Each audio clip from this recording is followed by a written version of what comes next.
Okay, now we starting from the last lecture where, जहाँ पे हमने खत्म किया था इलेक्ट्रोमैग्नेटिक वेव्स। तो हमने जो लास्ट टर्म में पढ़ा था इलेक्ट्रोमैग्नेटिक वेव्स के बारे में कि द वेव्स इलेक्ट्रोमैग्नेटिक्स क्या होती है, it is a combination of both.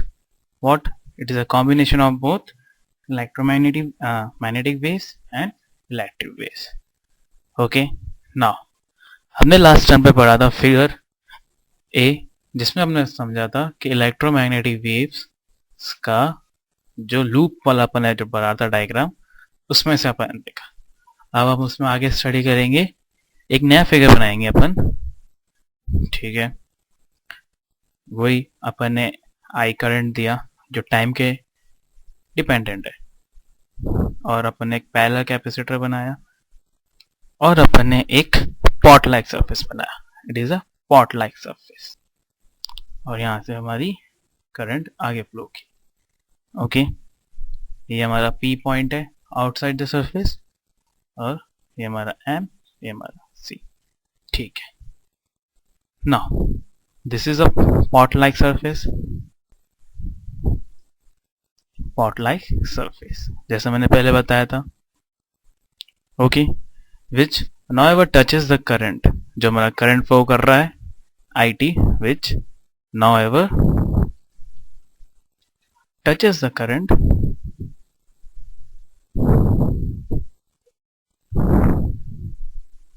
but has it bottom between, but has it bottom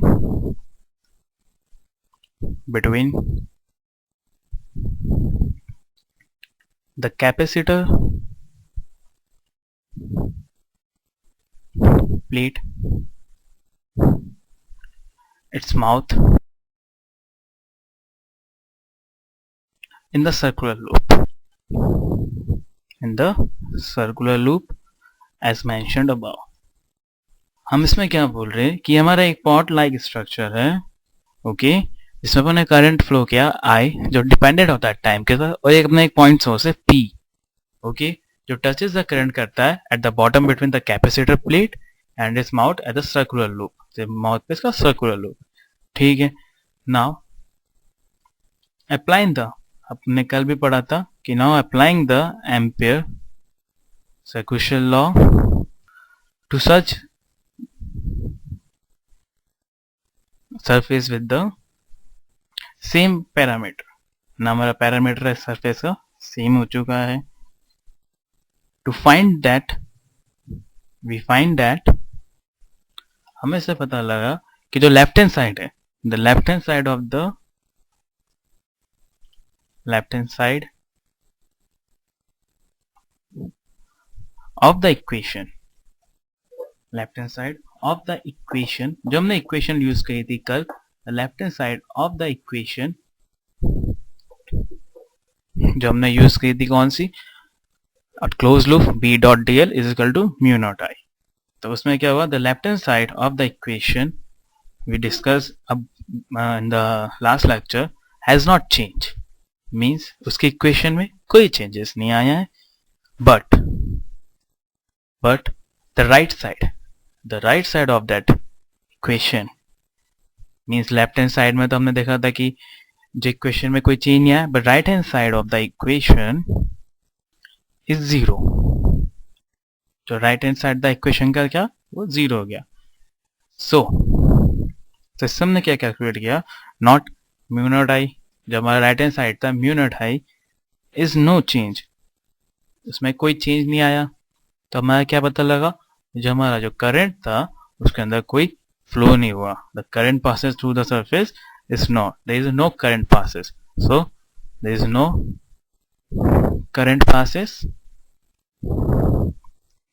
through the surface, जो हमने ये वाला सरफेस लिया इसमें कोई करंट पास हमारा नहीं हुआ। ओके, सो इससे क्या हमें एक कॉन्ट्राडिक्शन हुआ। सो हमें जब हमने कैलकुलेशन करी थी, so we have a contradiction, we write it down, so we have a contradiction, we have contradiction calculated one way, जो हमने कैलकुलेट किया था कल, calculated one way there is a magnetic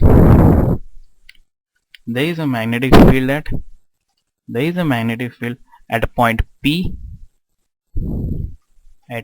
P, जो हमने कैलकुलेटेड की थी, हमने एक मैग्नेटिक फील्ड कैलकुलेट की थी एट पॉइंट P पे. Okay, now another way the magnetic field of P is 0 means, और यहाँ अब हम क्या देख रहे हैं कि जो मैग्नेटिक फील्ड होता है पॉइंट P पे हमारा 0 हो रहा है, तो we can write another way the magnetic field at P is 0. Okay, now जो हमारा कॉन्ट्राडिक्शन अराइज हुआ था, since the contradiction arises from our use of, हम कौन सा लॉ यूज कर रहे हैं, ampere circuital law. From the use of ampere circuital law, this law must be missing something, means इस लॉ में कुछ मिसिंग हो रही है, तो दिस लॉ मिसिंग. ओके, तो हमने जो कॉन्ट्राडिक्शन आया था, राइज हुआ था, अब पता लगा कि जो एम्पियर सर्क्यूशियल लॉ उससे हमारा कुछ मिसिंग हुआ था. सो उस मिसिंग को दूर करने के लिए द मिसिंग टर्म, जो हमारी तो मिसिंग टर्म थी, आई रेड ऑन इम्पॉर्टेंट, जो मिसिंग टर्म में जो हुई थी, the missing term must be such that the one gets the same magnetic field,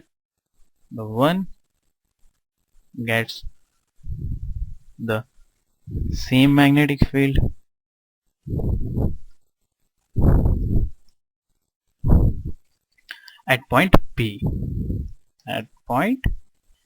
no matter what the surface is used. Means हमारा सरफेस पे कोई मतलब नहीं कि हम कौन सा सरफेस यूज करें, no matter what the surface we used. Okay, जो मिसिंग टर्म हुई थी अपनी, get the same magnetic field, और उससे क्या बोला कि कोई मतलब नहीं पड़ता कि अपन ने कौन सा सरफेस यूज किया. Now we have the plate of capacitor. Now we have a plate of capacitor have an area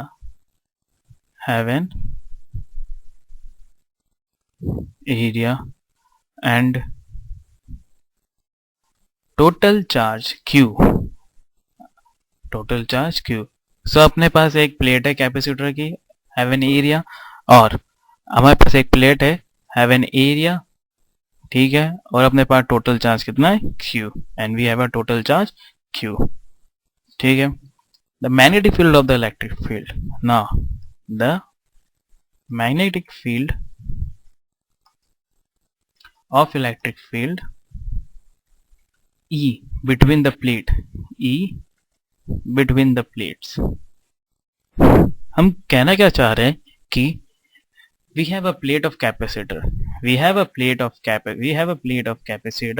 have an area and a total charge Q. तो मैग्नेटिक फील्ड होगा, electric field E between the plates, वो अपना कैसे define करेंगे, वो क्या होगा अपना, Q is equal to, we can write that Q is equal Q by A upon, this is divided by epsilon naught. ठीक है, ये हमारा अपना मैग्नेटिक फील्ड है E. तो अपना इलेक्ट्रिक फील्ड कितना है यहाँ पे, Q is equal to E is equal to Q by A epsilon naught. Okay, तो ये हमारा आ गया कि the plate of capacitor have an area and total charge Q and the magnitude of the electric field E between the plate is Q by A divided by epsilon naught. जो हमारी जो field थी, the field is perpendicular. जो हमारी field थी वो क्या, perpendicular है to the surface S. to the surface as mentioned in figure earlier.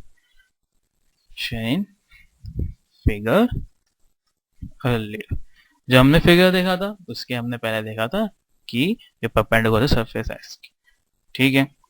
सो उसका भी कोई मैग्नीट्यूड होगा, तो इट हैज सम मैग्नीट्यूड, इसका पास भी कोई मैग्नीट्यूड होगा ओवर द एरिया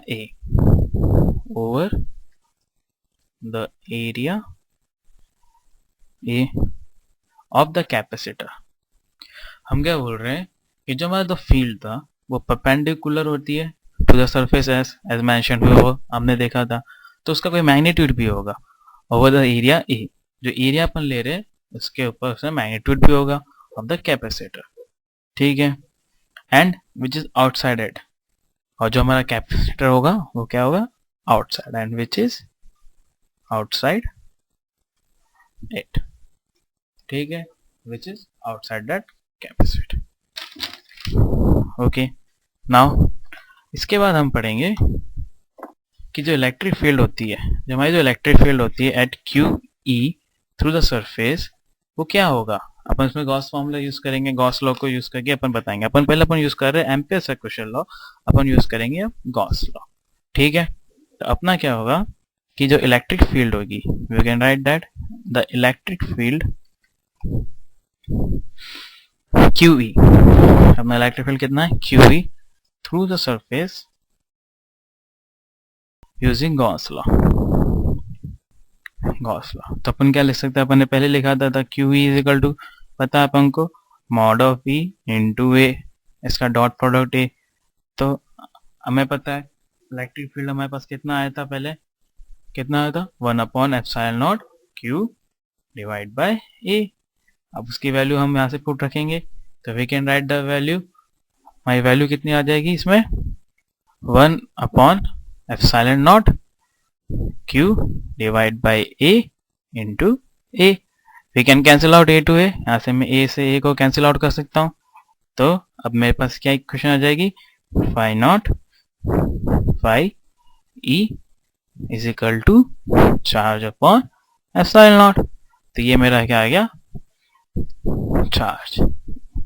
किसको किया मैंने, यूजिंग द गॉस लॉ, मैंने गॉस लॉ यूज करके पास से चार्ज आ गया। ओके, नाउ अगर मैं चार्ज, नाउ मेरे पास कंडीशन आ गई, now if the charge Q on the, now if the charge Q on the capacitor plate, the capacitor plate changes with the time, there is a current। हम बोल रहे हैं कि current हमारा time dependent है, हम initial से बोलते आ रहे हैं current is our time dependent. So now if the charge Q on the capacitor plate changes with the time, then the current is, I का फॉर्मूला क्या हो सकता है मेरा, I is equal to, मैं differentiation of dq by dt कर सकता हूँ, चार्ज अपॉन टाइम होता है मेरा करंट, तो उसको मैं dq by dt लिख सकता हूँ मैं। अब मेरी जो पहले इक्वेशन से जो आई थी, मेरी जो फ्रॉम द अर्लियर इक्वेशन थी, मेरी जो वैल्यू आई थी phi E is equal to q upon epsilon naught, ठीक है। तो मैं उनका डिफरेंशिएशन कर सकता हूँ। So I have get a differentiation of both that, तो हमने क्या लिखा, d phi e upon dt is equal to d upon dt, we can write the value q upon epsilon naught लिख सकता हूँ। तो मेरी वैल्यू क्या होगी 1/epsilon, बिकॉज ये तो मेरा कांस्टेंट होता है, तो ये हो सकती है dq by dt, I can write. So इससे क्या मिलता है मुझे, ये जो मेरी वैल्यू है, ये मेरी वैल्यू है dq by dt, इसको मैं क्या लिख सकता हूँ, करंट एज मेंशन अबव इधर, इसको मैं लिख सकता हूँ dq by dt को करंट लिख सकता हूँ मैं, ठीक है। तो ये क्या इंप्लाइज किया, that implies the consistency of the current. तो epsilon naught is equal to d phi of e upon dt equal to current. ये मेरे पास एक और रिलेशन आ गया। Okay, so this imply the consistency, तो मेरे पास इसकी आई नॉट के वैल्यू आ गई है। ओके, नाउ अभी तक हमने स्टडी किया कि जो इलेक्ट्रिक फील्ड अपन ने गॉस लॉ के द्वारा निकाली, उसके बाद हमने करंट निकाला, तो this is a missing term, और हमारे जो मिसिंग टर्म आई थी वो आई थी। नाउ हमने जो मिसिंग टर्म जो आई थी हमने गॉस लॉ से थ्रू करी, फिर हमारे पास वापस एक कंडीशन आती है कि this is a missing term in the Ampere's क्रूशियल लॉ।